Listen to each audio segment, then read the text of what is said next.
Hello everyone. I am very glad to introduce to you Mrs. Eileen Price. Mrs. Price is currently the English teacher and holds an important position as the diversity coordinator at St. Stephen's Episcopal School in Bradenton, Florida. Mrs. Price has spent most of her life in the military world as the daughter of a career Army officer, who was also a Tuskegee Airman, and is the wife of an Army officer now retired from active duty. These two factors offered her the opportunity to spend the majority of her life experiencing new cultures by traveling to and living at military installations in America and Europe. Throughout her academic career, Mrs. Price studied English at Shippensburg University. She furthered her education at the University of Louisville and concluded her studies at the University of West Georgia. As you may know, 7 equals 1 is a project for people around the world to share experiences from their culture and countries with others. We're extremely grateful for Mrs. Price to be with us today.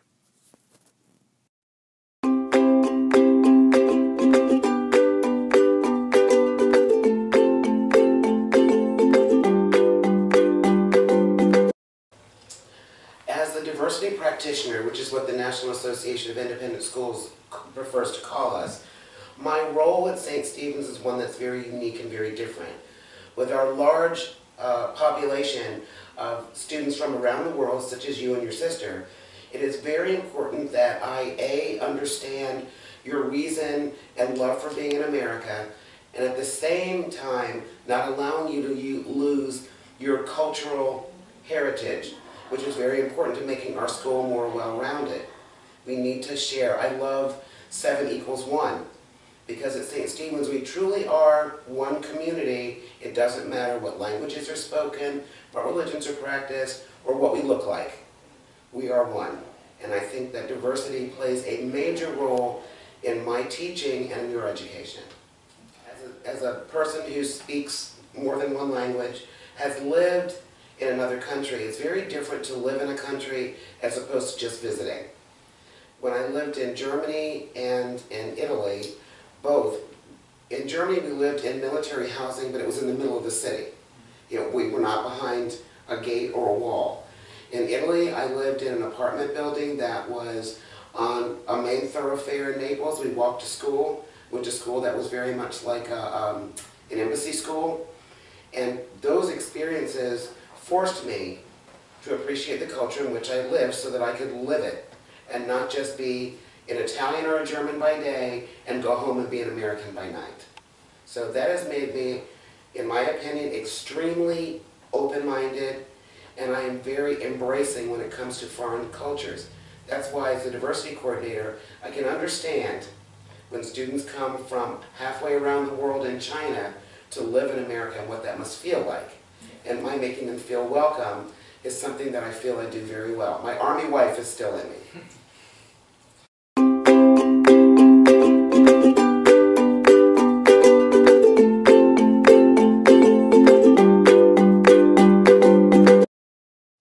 Well, we do a foreign foods festival. When I was the sponsor of the Global Awareness Club, we did a foreign foods fair every year.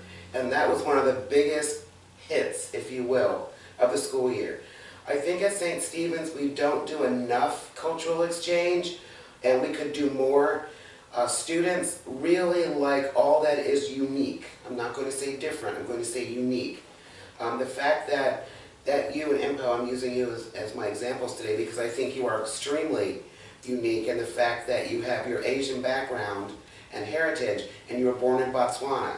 And I remember the year you came to St. Stephen's and we had a faculty meeting, and that time Dr. Randy Watts introduces all the new students to all of the upper school faculty, and we have photographs of everyone. And that was one of the calling cards when he described the two of you. He said, okay, let me tell you about these two kids, how interesting they are. Your heritage and then where you were born was a fascinating story. So I think that the more we share and the more we do, the better off we are.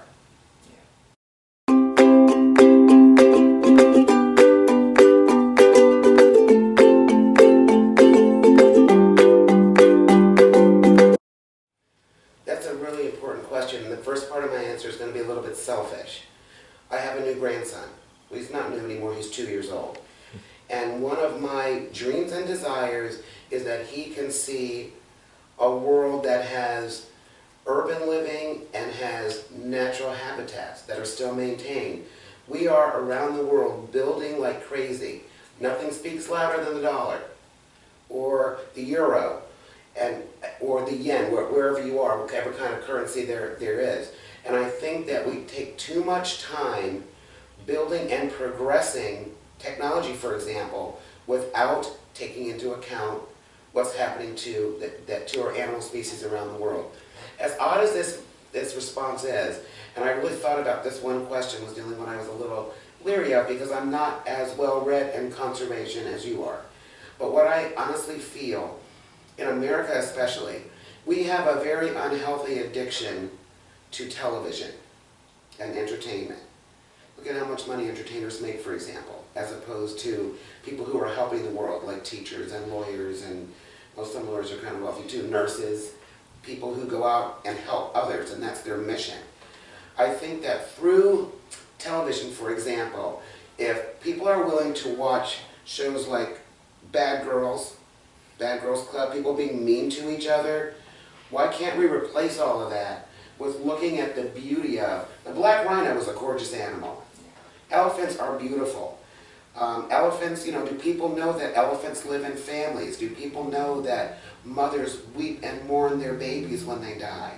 Do they know anything about how important it is that there is a balance in the savannah, that it's not just the food chain?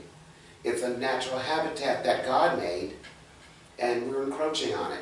Even in this small little community, my husband is famous for, when he's out working in the yard, we have a lake that's behind the house next door to us, and every once in a while, tortoises get out.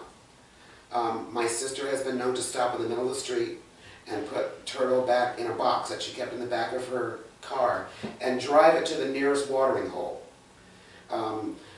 My husband, Bill, when he's out mowing the lawn or working, if he sees one of the tortoises, he picks it up, puts it in the wheelbarrow, and wheels it back over to the lake instead of leaving it to its own devices.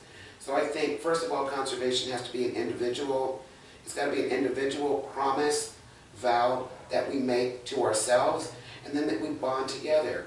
Our focus is, as people sometimes and as politicians, is in the wrong place. And I'm only one person. Can I really make a difference?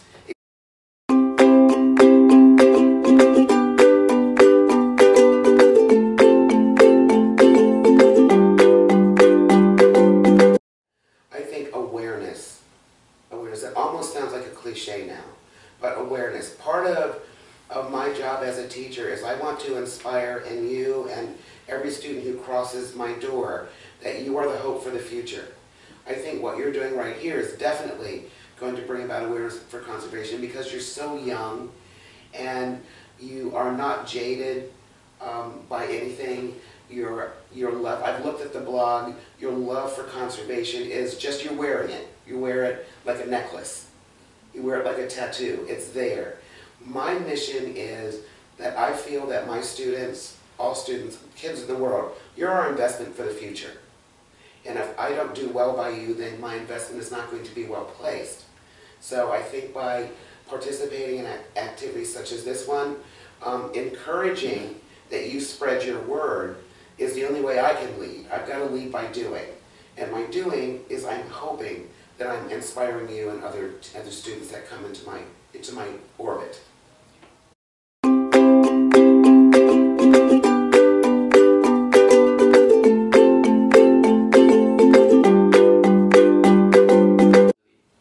I don't think that it's become obsolete. There's one of these running machines on television that says you can run in Tanzania, you can put this thing on your screen and be wherever in the world you want, but nothing makes up for being able to walk down a street in Italy and smell the bread, to taste what real pizza tastes like, to, one of my dreams is to go to the Great Wall of China. I can't do that via technology. I can't stand on that wall and look over and marvel at these, I think, 1,500-year-old structure, or maybe that's how many miles it is. however old. I mean, you can't do that from afar. I think it's a necessity that we travel as much as possible because the world's getting smaller. And it's getting easier to go from point A to point B. I know that can't be an advantage that all people in the world have, but I think if it comes your way, take it. It changes your perspective as an American, what other people in the world are all about. Alright, Mrs. Price, thank you for spending your time with us. We hope everyone can benefit and gain valuable knowledge from your words. It was my pleasure.